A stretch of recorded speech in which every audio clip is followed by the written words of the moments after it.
अगला। एला, नॉर्थहैम्पटन, 15 जून 2008।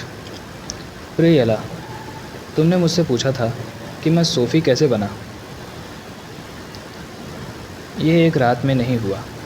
मैं स्कॉटलैंड के हाईलैंड्स में स्थित एक बंदरगाह गांव किनलो खबरबी में क्रेग रिचर्डसन के नाम से पैदा हुआ था। जब भी मैं अपने अतीत के बारे में सोचता हूँ तो मुझे मछली पकड़ने वाले नावें बहुत याद आती हैं, जिनके जाल मछलियों से भरे होते थे और समुद्री घास की लटकती धारियाँ हरी सांपों जैसी दिखती थी। किनारे पर दौड़ते छोटे पक्षी जो कीड़ों को चुगते रहते थे, अनोखी जगहों पर उगते हुए रैगवर्ट पौधे और पृष्ठभूमि में समुद्र की तेज़ नमकीन गंध, ये सब मुझे आज भी याद हैं। यही गंध पहाड़ों और झीलों की खुशबू और युद्ध के बाद यूरोप की उदास शांति मेरे बचपन का वातावरण था। जब दुनिया 1960 के दशक में राजनीतिक आंदोलनों, अपहरणों और क्रांतियों की ओर बढ़ रही थी, मैं अपने शांत हरे भरे कोने में इससे पूरी तरह अलग था। मेरे पिता एक पुरानी किताबों की दुकान चलाते थे और मेरी माँ भेड़ें पालती थीं, जिनसे बहुत अच्छी ऊन मिलती थी। बचपन में मैं एक चरवाहे की अकेलापन भरी प्रकृति और एक किताबों वाले की आत्ममंथन वाली सोच, दोनों का मिश्रण था। कई दिनों तक मैं एक पुराने पेड़ पर चढ़कर दूर दूर तक देखता रहता था, ये मानकर कि मैं अपना पूरा जीवन यही बिताऊंगा। कभी कभी दिल में रोमांच की चाह उठती थी, लेकिन मुझे किनलो खबरवी पसंद था और अपनी तयशुदा ज़िंदगी से संतुष्ट थी। मुझे क्या पता था कि ईश्वर ने मेरे लिए कुछ और ही योजनाएं बनाई हैं। 20 साल की उम्र के थोड़े बाद मुझे 2 चीज़ें मिली जिन्होंने मेरी ज़िंदगी बदल दी। पहली थी एक प्रोफेशनल कैमरा। मैंने फ़ोटोग्राफ़ी की कक्षा ज्वाइन की, ये ना जानते हुए कि जो मुझे एक शौक़ लगता था वह मेरी जीवन भर की लगन बन जाएगा। दूसरी चीज़ थी प्रेम। एक डच महिला जो अपने दोस्तों के साथ यूरोप घूम रही थी, उसका नाम मार्गोट था। वह मुझसे 8 साल बड़ी थी, लंबी और बेहद ज़िद्दी स्वभाव की। मार्गोट खुद को एक बोहेमियन, आदर्शवादी, क्रांतिकारी, उभयलिंगी, वामपंथी, व्यक्तिगत अराजकतावादी, बहुसांस्कृतिक विचारों की समर्थक, मानवाधिकार कार्यकर्ता, काउंटर कल्चर एक्टिविस्ट और इको फेमिनिस्ट मानती थी। ऐसे लेबल जिनका अर्थ मैं तब भी समझ नहीं पाता था, लेकिन मैंने जल्द ही यह भी देख लिया था कि वह एक और चीज़ थी, एक दोलक, पेंडुलम जैसी महिला, जो कुछ ही मिनटों में अत्यधिक खुशी से अत्यधिक उदासी में झूल सकती थी। वह जिसे बुर्जुआ जीवन की पाखंडता कहती थी, उससे हमेशा क्रोधित रहती थी और जीवन के हर पहलू पर सवाल उठाती रहती थी। आज भी ये मेरे लिए रहस्य है कि मैं उससे भाग क्यों नहीं गया, लेकिन मैं नहीं गया। मैं उसकी जीवंत घूमती हुई व्यक्तित्व की धारा में खींचता चला गया। मैं उससे बेतहाशा प्रेम करने लगा। वह एक असंभव मिश्रण थी, क्रांतिकारी विचारों, अदम्य साहस और रचनात्मकता से भरी हुई, लेकिन साथ ही कांच के फूल जैसी नाजुक। मैंने खुद से वादा किया कि मैं हमेशा उसके साथ रहूँगा और उसे न सिर्फ बाहरी दुनिया से बल्कि उससे भी बचाऊँगा, उससे खुद को। क्या वह मुझसे उतना प्रेम करती थी जितना मैं उससे करता था? मुझे नहीं लगता, लेकिन मुझे पता है कि वह अपने तरीके से, अपने आत्म केंद्रित और आत्मविनाशकारी ढंग से मुझसे प्रेम करती थी। यही वह तरीका था जिससे मैं 20 साल की उम्र में एम्स्टर्डम पहुंच गया। हमने वहीं शादी की। मार्गोट ने अपना जीवन उन शरणार्थियों की मदद में लगा दिया जो राजनीतिक या मानवीय कारणों से यूरोप आए थे। एक संगठन में काम करते हुए जो प्रवासियों की सहायता करता था, वह दुनिया के सबसे कठिन हिस्सों से आए पीड़ित लोगों को नीदरलैंड में बसने में मदद करती थी। वह उनकी संरक्षक देवदूत थी। इंडोनेशिया, सोमालिया, अर्जेंटीना और फ़िलिस्तीन के कई परिवारों ने अपनी बेटियों का नाम उसके नाम पर रखा। मेरी बात करें तो मैं बड़े उद्देश्यों में रुचि नहीं रखता था। मैं करियर की सीढ़ी चढ़ने में व्यस्त था। बिज़नेस स्कूल से स्नातक होने के बाद मैंने एक अंतर्राष्ट्रीय कंपनी में काम शुरू किया। मार्गोट को मेरी पदवी या वेतन में कोई रुचि नहीं थी, लेकिन इससे मेरी सफलता की भूख और बढ़ जाती थी। मैं शक्ति पाने की चाह में था। मैंने अपने जीवन की पूरी योजना बना रखी थी। 2 साल में हम बच्चे शुरू करेंगे। 2 छोटी बेटियां मेरे आदर्श परिवार की तस्वीर को पूरा करती थीं। मैं भविष्य को लेकर पूरी तरह आश्वस्त था। आखिर हम दुनिया के सबसे सुरक्षित स्थानों में रहते थे, किसी ऐसे देश में नहीं जहां से लगातार लोग यूरोप में आते रहते थे। हम युवा थे, स्वस्थ थे और प्रेम में थे। कुछ भी गलत नहीं हो सकता था। अब ये मानना मुश्किल है कि मैं 54 साल का हूँ और मार्गोट अब जीवित नहीं है। वह पूरी तरह स्वस्थ थी। वह सख्त शाकाहारी थी, उसी समय जब ये शब्द भी आम नहीं था। वह केवल स्वस्थ भोजन खाती थी, नियमित व्यायाम करती थी और नशे से दूर रहती थी। उसका चेहरा स्वास्थ्य से चमकता था। उसका शरीर पतला और चुस्त था। उम्र के अंतर के बावजूद मैं उससे बड़ा दिखता था। उसकी मृत्यु बहुत ही अप्रत्याशित और साधारण तरीके से हुई। एक रात वह एक प्रसिद्ध रूसी पत्रकार से मिलकर लौट रही थी, जिसे शरण दी गई थी। उसकी कार हाईवे पर ख़राब हो गई और उसने, जो हमेशा नियमों का पालन करती थी, पहली बार एक ऐसा काम किया जो उसके स्वभाव के विपरीत था। उसने कार की फ्लैशलाइट नहीं जलाई और मदद का इंतज़ार नहीं किया, बल्कि पैदल ही अगले गांव की ओर चल दी। उसने धूसर रंग का कोट और गहरे रंग की पैंट पहनी थी। उसके पास कोई टॉर्च नहीं थी। अंधेरे में वह लगभग अदृश्य हो गई। एक वाहन, यूगोस्लाविया का ट्रेलर, ने उसे टक्कर मार दी। ड्राइवर ने कहा कि उसने उसे देखा ही नहीं। मार्गोट रात में पूरी तरह घुल गई थी। मैं कभी एक लड़का था। प्रेम ने मेरी आंखें एक अधिक पूर्ण जीवन के लिए खोल दी, और जब मैंने उस स्त्री को खो दिया जिसे मैं प्रेम करता था, मैं पूरी तरह बदल गया। ना बच्चा रहा, ना वयस्क। मैं एक फंसा हुआ जानवर बन गया। मेरे जीवन के इस चरण को मैं सूफ़ी शब्द में अक्षर एस से मुलाकात कहता हूँ। आशा है मैंने तुम्हें ये लंबा पत्र बोर नहीं किया होगा। प्रेम सहित अज़ीज़।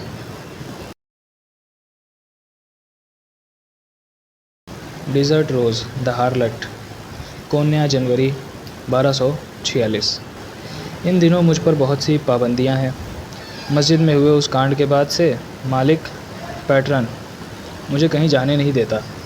मैं जैसे हमेशा के लिए बंदी बना दी गई हूँ, लेकिन मुझे इससे ज़्यादा फ़र्क नहीं पड़ता। सच ये है कि पिछले कुछ समय से मुझे कुछ भी महसूस नहीं हो रहा। हर सुबह आईने में जो चेहरा दिखता है वह और ज़्यादा फीका लगता है। मैं अब बाल नहीं कंघी करती, ना ही गालों पर चुटकी लेकर उन्हें गुलाबी बनाने की कोशिश करती हूँ। बाकी लड़कियाँ मेरे ख़राब रूप की लगातार शिकायत करती हैं, कहती हैं कि इससे ग्राहक कम आते हैं। शायद वे सही हों। इसलिए मुझे बहुत हैरानी हुई जब एक दिन बताया गया कि एक ख़ास ग्राहक मुझसे मिलना चाहता है, और मेरी डरावनी हैरानी यह थी कि वह बेबस था। जैसे ही हम कमरे में अकेले हुए, मैंने पूछा, तुम जैसे सुरक्षा गार्ड यहाँ क्या कर रहे हो? वह बोला, एक वैश्यालय में आना उतना ही अजीब है जितना किसी वैश्या का मस्जिद जाना। मैंने कहा, तुम उस दिन मुझे मार डालना चाहते थे। मैं शम्स तब्रीज़ की वजह से ज़िंदा हूँ। उस घिनौने नाम का जिक्र मत करो, वह आदमी काफिर है। नहीं, वह ऐसा नहीं है। मैं खुद हैरान थी कि मैं ऐसा कह रही थी। मैंने कहा, उस दिन के बाद से शम्स कई बार मुझसे मिलने आया है। हाँ, एक दरवेश वैश्यालय में? बेबस हंसा। अब मुझे आश्चर्य नहीं है। ऐसा नहीं है, मैंने कहा। बिल्कुल भी ऐसा नहीं है। मैंने पहले कभी ये किसी को नहीं बताया था, लेकिन पिछले कुछ महीनों से शम्स हर हफ्ते मुझसे मिलने आता था। वह कैसे बिना किसी को दिखे अंदर आता है, यह मेरी समझ के बाहर था। लोग सोच सकते हैं कि यह जादू है, लेकिन मुझे पता था कि वह ऐसा नहीं था। वह अच्छा इंसान था, ईमानदार और दयालु। उसने मुझे सिखाया था कि चाहे कुछ भी हो जाए, निराश नहीं होना चाहिए। वह कहता था, अतीत सिर्फ एक व्याख्या है, भविष्य एक भ्रम है, समय सीधी रेखा की तरह नहीं चलता, वह हमेशा भीतर घूमता है। वह कहता था, सच्चा आनंद समय नहीं बल्कि समय से परे अवस्था है। अगर तुम हमेशा वर्तमान में रहो तो तुम्हें किसी चीज़ का डर नहीं रहेगा। शम्स हमेशा कहता था, बस वर्तमान ही सच है।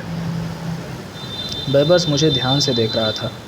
उसकी आंखें अजीब तरह से अलग दिशा में देखती थीं, जिससे मुझे डर लग रहा था। मैंने शम्स की बात करना बंद कर दिया और उसे शराब परोस दी। उसने जल्दी जल्दी पी ली। तुम्हारी खासियत क्या है? उसने पूछा। क्या तुम नाच सकती हो? मैंने कहा कि मेरी कोई ख़ास प्रतिभा नहीं है और मैं बीमार हूँ, इसलिए अब कुछ भी नहीं कर सकती। असल में मैं चाहती थी कि वह किसी और लड़की के साथ चला जाए, लेकिन वह बस हंसा और बोला कि उसे कोई फ़र्क नहीं पड़ता। फिर उसने एक चीज़ निकाली, उसे खाया और आराम से लेट गया। वह नशे में डूबने लगा। उस शाम वह युद्धों की भयानक कहानियाँ सुनाता रहा। वह कहता था कि मंगोल सेनाएं शहरों को लूटती हैं, लोगों को मारती हैं। भारी तबाही के बाद जो सन्नाटा होता है वह दुनिया की सबसे शांत चीज़ होती है, उसने कहा। फिर अचानक उसने मुझे पकड़ लिया और बिस्तर पर गिरा दिया। उसने मुझे ज़बरदस्ती नुकसान पहुंचाया। मैंने खुद को बचाने की कोशिश की, लेकिन वह बहुत ताकतवर था। उसके बाद उसने मुझे और भी बेरहमी से पीटा। ये पहली बार नहीं था कि मुझे चोट लगी हो, लेकिन इतनी बुरी हालत पहले कभी नहीं हुई थी। जैसे जैसे दर्द बढ़ रहा था, मुझे अजीब अनुभव हुआ। ऐसा लगा जैसे मेरी आत्मा शरीर से अलग हो गई हो और हल्की होकर हवा में उड़ रही हो। मैं आसमान में तैर रही थी, जैसे एक शांत दुनिया में जहाँ कोई दर्द नहीं था। क्या मैं मर रही थी? अगर मौत ऐसी होती तो वह डरावनी नहीं थी। मुझे एहसास हुआ कि मेरा डर ही मुझे यहाँ रोक रहा था। अगर मैं मौत से नहीं डरती तो मैं यहाँ से बाहर जा सकती हूँ। शम्स सही था, असली गंदगी अंदर होती है। मैंने आंखें बंद की और ख़ुद को एक नई, साफ़ और आज़ाद ज़िंदगी में जाते हुए कल्पना की। वह दृश्य इतना सच्चा लग रहा था कि मेरे चेहरे पर हल्की मुस्कान आ गई।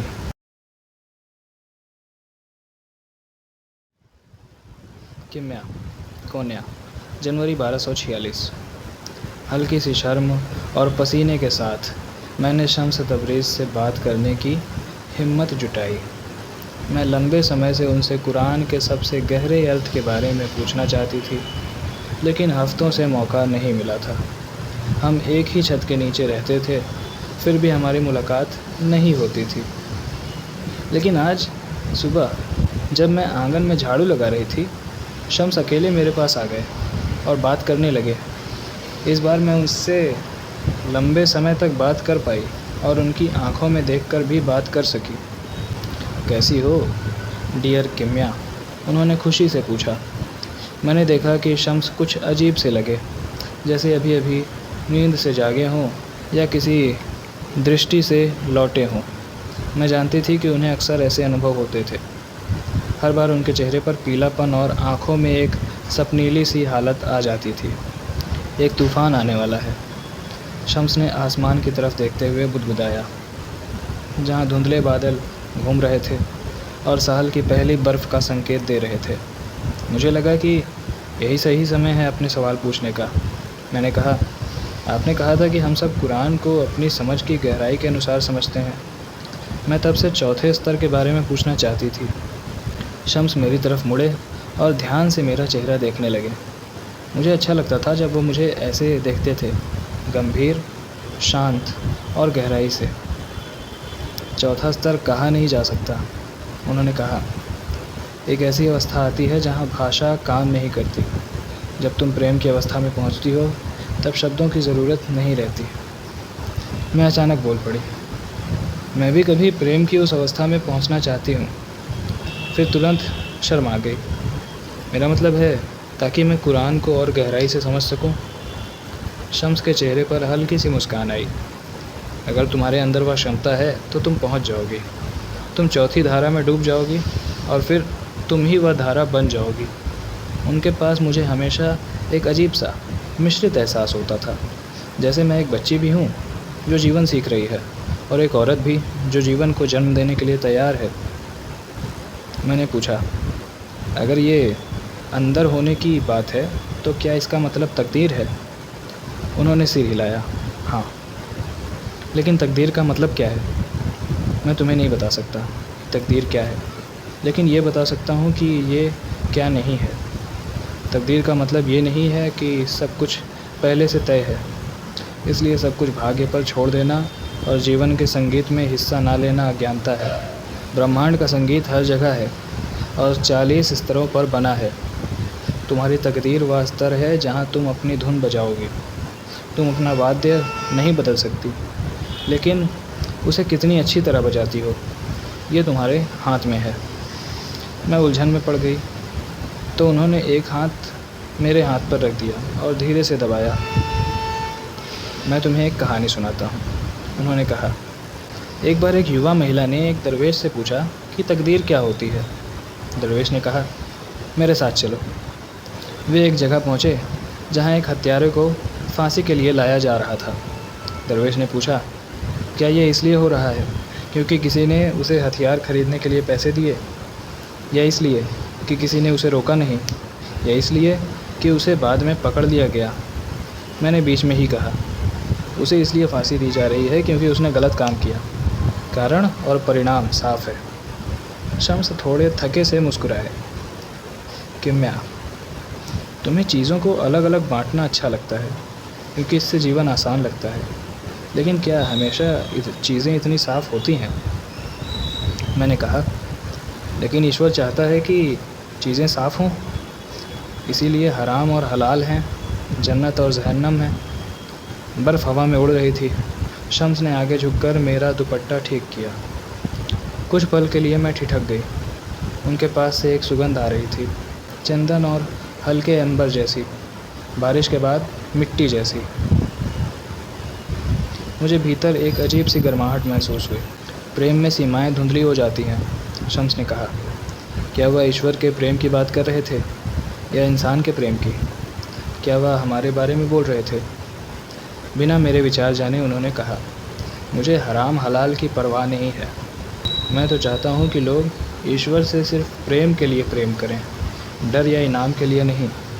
मैंने कहा, आपको ऐसी बातें नहीं कहनी चाहिए, लोग गलत समझेंगे। शम्स मुस्कुराए। तो शायद यही कारण है कि मुझे बोलना चाहिए। जो लोग संकीर्ण सोच रखते हैं वे वैसे भी सुनते नहीं। उनके लिए मेरी हर बात काफिराना लगेगी। मैं अचानक बोल पड़ी, लेकिन मेरे लिए आपकी हर बात सिर्फ मीठी है। शम्स मुझे हैरानी से देखने लगे और मैं खुद भी चौंक गई कि मैंने ऐसा क्यों कह दिया। माफ़ कीजिए, मुझे अब जाना चाहिए, मैंने कहा और तुरंत उठ खड़ी हुई। मैं शर्म से लाल थी, दिल तेज़ धड़क रहा था। मैं आंगन से भागकर घर के अंदर चली गई, लेकिन भीतर कहीं मैं जान गई थी कि अब एक सीमा पार हो चुकी है और मैं उस सच को अब नकार नहीं सकती थी जिसे मैं पहले से जानती थी। मैं शम्स तबरीज़ से प्रेम करने लगी थी। शम्स, कोन्या, जनवरी 1246। बहुत से लोगों की आदत होती है एक दूसरे की बुराई करना। मैंने अपने बारे में उड़ रही अफवाहें सुनी हैं। जब से मैं कोन्या आया हूँ तब से ऐसी बहुत सी बातें हो रही हैं। मुझे ये देखकर हैरानी नहीं होती। हालांकि कुरान में साफ लिखा है कि बदनामी सबसे बड़े पापों में से एक है, फिर भी अधिकतर लोग इससे बचने की कोई कोशिश नहीं करते। वे शराब पीने वालों की निंदा करते हैं या व्यभिचार करने वाले महिलाओं को पत्थर मारने की बात करते हैं। लेकिन जब गपशप की बात आती है, जो ईश्वर की नज़र में उससे भी बड़ा पाप है, तो वे उसे बिल्कुल नज़रअंदाज कर देते हैं। ये सब मुझे एक कहानी की याद दिलाता है। एक दिन एक आदमी दौड़ता हुआ एक सूफ़ी के पास आया और हाँफते हुए बोला, देखो देखो वहाँ कुछ लोग ट्रे लेकर जा रहे हैं। सूफ़ी ने शांत होकर पूछा, तो इसमें हमारा क्या मतलब? ये मेरा मामला है क्या? आदमी ने कहा, लेकिन वे ट्रे तुम्हारे घर ले जा रहे हैं। सूफ़ी ने कहा, तो फिर ये तुम्हारा मामला है क्या? दुर्भाग्य से लोग हमेशा दूसरों की थालियों में झांकते रहते हैं। अपने काम से काम रखने के बजाय वे दूसरों पर निर्णय सुनाते रहते हैं। लोगों की कल्पना जब शक और बदनामी की बात आती है तो किसी सीमा को नहीं जानती। ऐसा लगता है कि इस शहर में कुछ लोग मानते हैं कि मैं हत्यारों का गुप्त सेनापति हूँ। कुछ तो यह भी कहते हैं कि मैं अलामुत के अंतिम इस्माइली इमाम का पुत्र हूँ। कुछ लोग दावा करते हैं कि मैं इतना शक्तिशाली जादूगर हूँ जिस पर मैं अपना श्राप डाल दूँ वह तुरंत मर जाए। और कुछ तो यहाँ तक कहते हैं कि मैंने रूमी पर जादू कर दिया है और उसे तोड़ने के लिए मैं उससे हर सुबह सांप का सूप पिलाता हूँ। जब मैं ऐसी बेकार बातें सुनता हूँ तो बस हंसकर चला जाता हूँ और कर भी क्या सकता हूँ। एक दरवेश को दूसरों की करवाहट से क्या नुकसान हो सकता है। अगर पूरी दुनिया समुद्र में डूब जाए तो एक बतख को क्या फ़र्क पड़ेगा। फिर भी मैं देख सकता हूँ कि मेरे आसपास के लोग चिंतित हैं, खासकर सुल्तान वलद। वह बहुत होशियार युवक हैं। मुझे यकीन है कि वह एक दिन अपने पिता का सबसे अच्छा सहायक बनेगा। और फिर किम्या, वह भी चिंतित लगती है। लेकिन इन अफवाहों की सबसे बुरी बात यह है कि उनका असर रूमी पर भी पड़ता है। वह मेरी तरह अपमान सहने का आदी नहीं है। मुझे बहुत दुख होता है जब मैं उसे अज्ञानी लोगों की बातों से परेशान देखता हूँ। मौलाना के अंदर बहुत सुंदरता है। मैं इसके विपरीत सुंदरता और कुरूपता दोनों लेकर चलता हूँ। मेरे लिए दूसरों की कुरूपता सहना आसान है, लेकिन उसके लिए यह कठिन है। एक विद्वान व्यक्ति जो तर्क और गहरी बातचीत का आदी है, वह अज्ञानता की ऐसी बकवास को कैसे सह सकता है। इसीलिए पैगंबर मोहम्मद ने कहा था, इस दुनिया में 3 प्रकार के लोगों पर दया करो। वह अमीर जिसने अपनी दौलत खो दी हो, वह सम्मानित व्यक्ति जिसने अपना सम्मान खो दिया हो, और वह बुद्धिमान व्यक्ति जो मूर्खों से घिरा हो। फिर भी मैं सोचता हूँ कि इसमें रूमी के लिए कुछ अच्छा भी हो सकता है। बदनामी चाहे दुखद ही क्यों ना हो, रूमी के भीतर बदलाव का एक हिस्सा है। पूरी ज़िंदगी उसे सम्मान, प्रशंसा और आदर मिला है। उसने कभी यह अनुभव नहीं किया कि लोग उसे गलत समझें या उसकी आलोचना करें। उसका अहंग अभी तक चोटिल नहीं हुआ है, लेकिन उसे इसकी ज़रूरत है। कितना भी कष्टदायक हो, बदनामी अंततः साधक के लिए उपयोगी होती है। यह नियम संख्या 30 है। सच्चा सूफ़ी वह है जो अन्यायपूर्ण आरोपों, हमलों और निंदा के बावजूद धैर्य रखता है और किसी की भी बुराई नहीं करता। सूफ़ी कभी दोष नहीं देता, और जब मैं है ही नहीं तो फिर विरोधी या शत्रु हो ही कैसे सकता है। जब अस्तित्व में केवल एक ही है तो किसी को दोष देने का प्रश्न ही नहीं उठता। Subscribe, subscribe, subscribe.